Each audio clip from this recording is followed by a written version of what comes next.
Shalom everyone, and welcome to a special edition of Israel Weekly, coming to you from our Jerusalem studio in the face of continued rocket attacks from Gaza. We are here to update you about important events happening in Israel right now. This is Israel Weekly.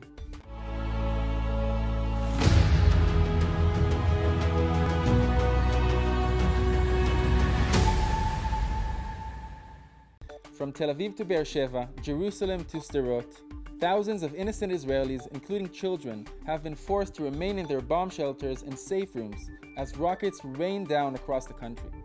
With at least 7 Israelis dead, including a 5-year-old boy, and hundreds injured, the situation remains volatile.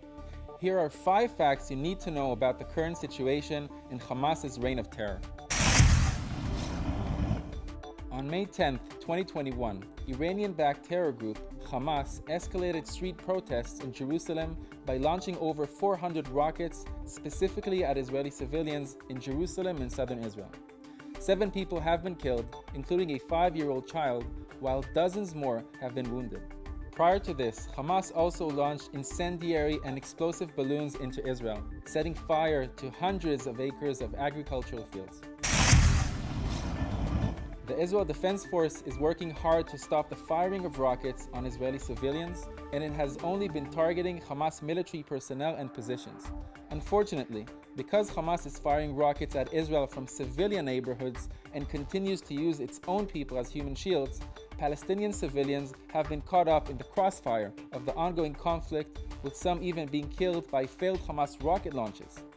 While Israel uses rockets to defend its population, Hamas uses its population to defend its rockets. Israel has the indisputable right and responsibility to defend its civilian population against such terrorist attacks. In the days leading up to the riots on the Temple Mount, Palestinians stockpiled stone slabs, rocks, and fireworks around the sites, including inside the Al-Aqsa Mosque. Thousands of worshippers leaving Friday prayer started hurling rocks at Israeli police officers who were guarding the site. They were forced to respond accordingly. The rioters also hurled rocks into the Western Wall Plaza and onto Jewish worshippers who had been evacuated. During the riots, protesters also chanted, "We are Hamas," and bomb Tel Aviv, encouraging terrorist groups in Gaza to escalate the conflict.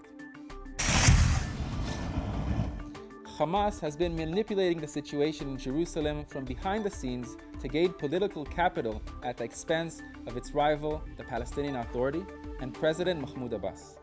His decision to postpone elections out of fear he would lose to Hamas gave Hamas incentive to turn to violence.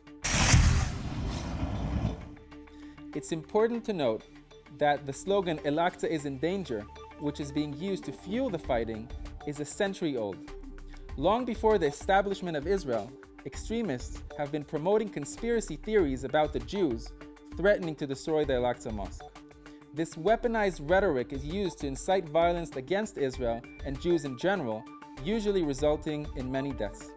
As we end this special edition of Israel Weekly, we hope that Hamas will cease their aggression and attacks against Israeli innocent civilians, which also harm their own people. These continued escalations remain an obstacle to peace. If you want to know more about Israel, make sure to subscribe to our channel and don't forget to share this video. Let us know your thoughts in the comment section below. We leave you with a video showing the reality of what Israeli civilians are facing under constant rocket fire. You!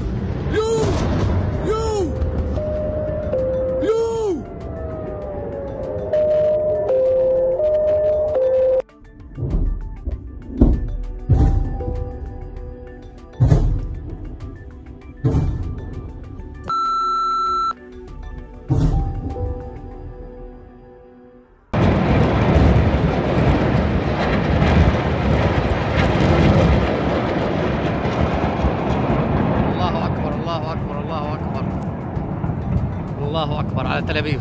في تنتين واحدة الله نزلت. أكبر. في واحدة نزلت. الله أكبر. مريم كبري. الله أكبر. في واحدة